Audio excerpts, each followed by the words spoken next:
ये नहीं लगता कि सत्ता में आने का मकसद मछली कारोबार से ज़्यादा पैसा यहाँ सत्ता में है? लोग मोटरसाइकिल से सवार होते हैं और वो आने के बाद सीधा फॉर्च्यूनर में बैठ के निकल जाते हैं। क्या उन्हें इसीलिए रखा गया कि वो गाली गलौज या बदतमीजी दूसरे के साथ करें और आप अमर्यादित भाषा का प्रयोग करें और आप उनका समर्थन करते हैं? सपा को आप 2022 चुनाव में, विधानसभा चुनाव में मुसलमानों का रहनुमा बता रहे थे और आज उसी को सपा को भाजपा से ज़्यादा घातक और खतरनाक बता रहे हैं।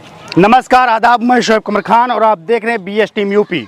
दोस्तों, उत्तर प्रदेश में राजनीतिक माहौल सरगर्मियों पर है और लोग अपनी काबिज जमाने के लिए, कुर्सी के लिए जद्दोजहद कर रहे हैं।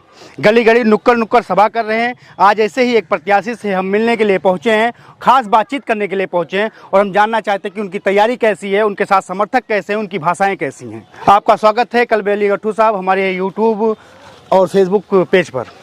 जो मेरा आपसे पहला सवाल है, सवाल ये है कि सपा से टिकट कटने के बाद कल्बे अली गट्टू का चुनावी माहौल कैसा है? बहुत बढ़िया है और बहुत अच्छा हुआ। इस टाइम जो चलत है अतीक अहमद वाला लेके हमारे सारे मुसलमान नाराज हो चुके हैं, इसलिए कि हमारा सारा खेल अखिलेश का है। अखिलेश बाबू अगर सदन में ना कहते, ना उछलते बात, तो शायद अतीक अहमद के मर्डर ना हो।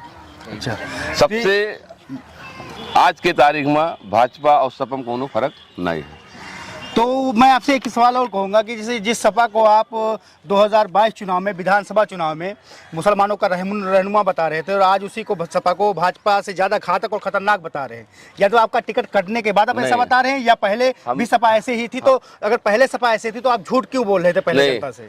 पहले हमें जानकारी नहीं रहा, अभी जानकारी है कि सपा और भाजपा एक है और हम टिकट हम मंगवे नहीं किए, ना हमें टिकट चाहते रहा। पब्लिक के मूड यहाँ से भाजपा से, सपा से हट चुका रहा, इसलिए हम निर्दलीय उम्मीदवार बन के आए हैं। कहते हैं कि सपा में जैसे खास तौर से बसपा ही बदनाम है टिकट बेचने में, लेकिन सपा टिकट बेचा है ऐसा इल्जाम लगाया जा रहा है। इल्जाम लगाया जा रहा है। हमें इसके बारे में कुछ पता नहीं है कि बेचे हैं या नहीं बेचे हैं, हम कुछ नहीं कह सकते हैं। लेकिन आज के तारीख में सपा से सारे मुसलमान नाराज हैं। यानी आप सपा के टिकट के लाइन में नहीं थे? नहीं, हम टिकट मांगे ही नहीं उनसे। अच्छा, तो आपसे मेरा एक सवाल ये है कि आपके जो कार्यकर्ता हैं जी, वो मंच के माध्यम से या सोशल मीडिया के माध्यम से जी, एक संवैधानिक पद पे बैठे नगर प्रतिनिधि या पूर्व चेयरमैन को अपशब्द का इस्तेमाल करते हैं, आप उन्हें रोकते क्यों नहीं है? क्या उन्हें इसीलिए रखा गया कि वो गाली गलौज या बदतमीजी दूसरे के साथ करें और आप अमर्यादित भाषा का प्रयोग करें और आप उनका समर्थन करते हैं? नहीं, हमारा ऐसा कोई भी आदमी नहीं है, ऐसा कोई भी समर्थन वाला नहीं है कि जो किसी और को गाली गलौज से बात करे या कोई भी आदमी का अपशब्द कहे, ऐसा हमारा कोई कार्यकर्ता नहीं है। चलिए इस बात को ये सिरे से निकालते हैं। हालांकि मंच के माध्यम से, सोशल मीडिया के माध्यम से मुझे जानकारी मिली कि इनके कई कार्यकर्ता जो अपशब्द का प्रयोग करते हैं, उनके साथ गलत हुआ है तो उस अपने साथ जब गलत हुआ तो उसको अलग दिशा में उस बात को रखा जा सकता है। अमर्यादित भाषा का प्रयोग करके उस बात को रखना बिल्कुल दुरुस्त नहीं है किसी भी लहजे से और हिसाब से। आपको एक सवाल, एक ये है पर्सनल सवाल थोड़ा सा है कि एक मछली व्यापारी को क्यों लगा कि सत्ता में आना चाहिए? हालांकि आपके पास एक व्यापार था, रोजगार था, अच्छा पैसा कमाते थे, सत्ता में आने का क्या मकसद है? सत्ता में आने का मकसद नहीं है। सत्ता में हमको कोई राजनीतिक से इतना लगाव नहीं है। हमारे पेशपड़वा में सबसे ज़्यादा गरीबी है जी, सबसे ज़्यादा। जब तक हम बिजनेस करते रहे तब तक हम लोगन के अभी तक भी सेवा करी थे, थोड़ा करते रहे। हम सोचें अगर यही जगह बैठ जावा जाए तो इंशाल्लाह ज़्यादा से ज़्यादा कोशिश करा जाए करे के लिए गरीबों का भला होगा। गरीबों के लिए हम परेशान हैं। जो हमारा विचार है कि जैसे तमाम लोग ऐसा है परेशान हालत में कि जिसके पास बेचारे के ना रहा ठिकाना है ना खाए ठिकाना है, कम से कम हम यहाँ अगर रह गए और यहाँ हमें लोग बैठाई दी तो उनके कम से कम हम सेवा कर सकी थे। अच्छा, कहीं ये नहीं लगता कि सत्ता में आने का मकसद मछली कारोबार से ज़्यादा पैसा यहाँ सत्ता में है? लोग मोटरसाइकिल से सवार होते हैं और वो आने के बाद सीधा फॉर्च्यूनर में बैठ के निकल जाते हैं। देखो, बिजनेस हमारे बम्बई में है जी। बिजनेस अगर नहीं करबे, 10 रुपया नहीं कमाबे तो हम लोगन का लायक यहाँ बाटप कैसे? गरीब के भला हम कैसे करबे? और जब तक गरीब के भला नहीं करबे तो हमार भला कैसे हुई? और यहाँ हमें अगर गरीब लोग मिलकर चुन के अगर बैठाई दीन तो यहाँ बैठ के हम करबे। जो लोग कहा था कि भाग जाएंगे, ऐसा कोनो बात नहीं है। हमारे यहाँ 2-2.5 बीघा खेत, 2-2 ठो घर, यहाँ की जन्मभूमि, यहाँ पैदाइश, हम चाहते कि हम अपने गाँव रही, अपने देश में रहे। कोई भी आदमी जो जात है प्रदेश कमाए के लिए, तेकर हर एक उम्मीद लास्ट में बुढ़ापा में ये होता है कि चलो अपने गांव काटा जाइए। तो हमें बैठे के लिए कुछ हमारे लिए जगह चाहिए कि नहीं चाहिए? बिल्कुल चाहिए। चलिए, अगर आप किन मुद्दों के साथ चुनाव लड़ रहे हैं, जनता तक आप वो मुद्दे कैसे पहुंचा पा रहे हैं, कैसे उन्हें विश्वास दिला पा रहे हैं कि आप उस मुद्दों पर खड़ा उतरेंगे? हम जो वादा करी थे वो का हम पूरा करी थे।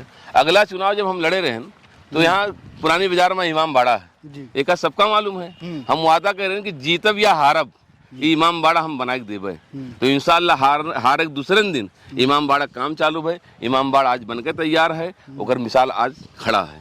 कहते हैं कि उस इमाम बाड़े में कुछ चंदा भी किया गया है, पूर्ण रूप से आपकी पूरी संपत्ति नहीं लगाई गई है। हाँ, पूरी संपत्ति हमारी नहीं लगाई गई है, आपकी बात बिल्कुल सही है। हमारा जो मुआहिदा था कि इसका छत लगाना है, इसकी सफाई कराना है, वो हमने सब करा के दे दिया था, जितना हमने वादा किया था। अभी जो मौजूदा वक्त चल रहा है, चुनाव के 4-5 दिन बाकी हैं जी, इस माहौल में आपको लग रहा है कि आप कितने वोट से बैकअप लेकर चल रहे हैं, अभी कितना वोट आप अपने पक्ष में ला सकते हैं? देखो, अगला चुनाव लड़े रहे 1970 वोट पाए रहे। आज हमारे पास 1970 वोट बैलेंस लेके हम चले थे। बाकी जितना लोग लड़त हैं, निर्दलीय उम्मीदवार या पार्टी के उम्मीदवार, उनके जीरो से खड़ा हुई हैं। आज हमारे पास 2000 वोट बैलेंस है। बैलेंस 2000 वोट लेके चली थे, वो हम अपने दम पर लेके चली थे, कोई भरोसा करके नहीं चली थे। पब्लिक अमाम हमारे साथ में है, गरीब जनता जो है वो हमारे साथ में है। एक समस्या सबसे बड़ी ये है हाउस टैक्स और जलकर, और उससे बड़ी समस्या ये है कि मुख्यालय तक आम जनता को परिवार रजिस्टर के लिए बार बार दौड़ना पड़ता है। तो इसका समाधान आपके पास कैसे और कैसे करेंगे? इसका समाधान हमारे पास है। इंशाअल्लाह अगर अल्लाह ताला वो जगह पर हमें बैठाई दी और वहाँ बैठ गए तो इंशाअल्लाह पूरी नगर के लोग मिलके इसको हम लोग माफ़ कराने की कोशिश करेंगे कि माफ़ हो जाए, ना माफ़ हुई वो का कम करा जाए। और अगर इंशाअल्लाह जो ऐसा लोग हैं गरीब जनता, जैसे जिसके पास झोपड़ा है, रह के लिए जगह नहीं है, वो टैक्स नहीं भर सकते हैं, वो का चाहे हमें अपने जेब से भरे पड़ी, वो का हम अपने पास से भरवे। और ये मुद्दा कहीं हम लेके जहाँ तक जाए पड़ी हमें वहाँ तक हम जावे। एक सवाल ये है कि आप करबला को लेकर आजकल बहुत ज़्यादा मुद्दे में है। बरगदवा साहब में भी हमने इमाम बाड़ा का निर्माण करने का अपने मंच से कहा है। हाँ जी। तो ये जीतेंगे तो कराएंगे, तो हार जाएंगे या नहीं कराएंगे? देखो, ऐसा है, कुछ बात ऐसा रात है कि जोन कहे परत है और जोन कहबे हम ही कहें कि इंशाअल्लाह अगर कुर्सी बैठ गए तो बरगदवा का इमाम बाड़ा के सबसे पहले काम चालू करा जाए। और इंशाअल्लाह जोन वादा किए हैं वो का पूरा करबे, सबसे पहले काम चालू करेबे। रहा करबला के सवाल, पेचपड़वा, बरगदही, बरगदवा, सिसानिया, जूड़ी कुइया, जगदीशपुर, इनके पास मेन रोड से जाए के लिए रास्ता नहीं है कि करबला तक ये पहुंच जाए। बरगदही वाले 8 लाख 10 लाख रुपया जमा किए रहे, हमसे बैठ के बात की कि भैया ऐसा नहीं कि इस जगह ले बहुत ज़्यादा जरूरी है। तो हम कहें भैया कितने का, कहीं 20 लाख रुपया है, कहीं 10 लाख रुपया घटत है। तो हम कहें 10 लाख रुपया एक चुनाव के पहले एक काम कह लो, जमीन हर हाल में लेख है और सबका भला हुई। चुनाव के कोई मतलब नहीं है, क्योंकि ये नेक काम है और हर हाल में करे खाएगा। तो वो का पैसा इंशाल्लाह देख है और दे के करबलक बयान वो करावे। विपक्ष तो ये भी आप इल्जाम लगा रहा है कि आपके पास पैसा बहुत है और आपने कहा हमारे पास 2000 वोट बैलेंस है जी। तो वो बैलेंस वोट आपका मोहब्बतन है या पैसे के दम पे है? नहीं, मोहब्बतन है। पैसा के बल पर अगर वोट आदमी खरीदा तो केकरे पैसा नहीं है। आज के तारीख में चेयरमैन से बढ़ के कोई पैसा है? जो 10 साल चेयरमैनी किया है और 10 साल पूरा इलाका लूट के रखे है, तो उससे बढ़ के तो पैसा कोई पास नहीं है। मेहनत कह के कमाए वाले ने कहे उड़ावे के लिए तो चाहे जिन उड़ावत है। देखिए, चुनावी माहौल है, आरोप प्रत्यारोप के मामले चलते रहते हैं, आप उन पे कर रहे हैं, वो आप पे कर रहे हैं।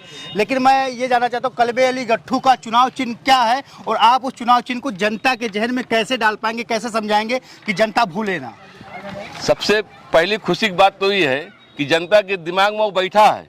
15-3 चुनाव से एक के चुनाव चिन्ह मंजूर आलम पावत रहे, चुनाव निशान सितारा।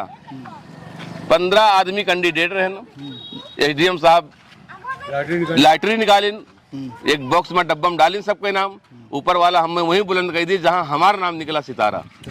इसलिए सारे जनता के दिमाग में बैठा है कि सितारा बुलंद है और बुलंद रही और बुलंद रहेगा। क्या आपको लगता है कि मंजूर आलम की जिंदगी बदलने में सितारा की एक अहम भूमिका रही, इसी तरीके से गट्ठू की जिंदगी बदलने में सितारे की एक अहम भूमिका रहेगी? मंजूर आलम का नहीं, हर आदमी, हर शख्स जो ऐसा है कि जेकर सितारा जब तक चलत है, जब तक वो बुलंदी पर हाथ है, और सितारा गर्दिश में होता है तो सितारा दूसरे के पास चला जाता है। एक आखिरी आपसे सवाल ये है मेरा कि आप जनता को मेरे चैनल के माध्यम से क्या बात कहना चाहेंगे, किन मुद्दों पे चुनाव लड़ रहे हैं, और जनता अगर आपको चुन के भेज देती है तो आप उसे उसकी समस्याओं से कैसे निजात दिलाएंगे? जनता अगर हमें चुन के बैठाओ दी कुर्सी पे तो उनके हर समस्या का हल हम 24 घंटा यहाँ मिलबे, जितना हम वादा करबे उतना हम पूरा करबे। और हर एक आदमी से, चाहे वो गरीब हो अमीर हो, गरीबन के सुनवाई सबसे पहले, इसलिए कि वो गरीब हैं तो उनके घर पर जाके सुना जाए, उन्हें हमारे घर तक या टाउन आने की जरूरत नहीं पड़ी। इंशाल्लाह ऊपर हम खरा उतरबे। जैसे आपने कहा कि गरीबों की जो समस्याएं हैं, उनकी बहुत सारी समस्याएं होती है, जैसे खाने से लेकर होती है, रोज़गार से रिलेटेड होती है, या आवास से रिलेटेड होती है, या शौचालय से रिलेटेड होती है। तो उनकी ये सारी समस्याएं होती है। जैसे थाने के रिलेटेड कई मामले होते हैं तो उसमें नेता को जाना पड़ता है, पैरवी करनी पड़ती है। तो जब एक इल्ज़ाम आप पे ये लगता है, विपक्ष लगाता है कि आप जीतने के बाद मुंबई सिधार जाएंगे, जैसा अभी आपने कहा कि नहीं जाएंगे, तो जनता को इस मुद्दे पर आप कैसे विश्वास दिलाएंगे कि आप मुंबई का कारोबार छोड़ेंगे या मुंबई का कारोबार कोई दूसरा संभालेगा?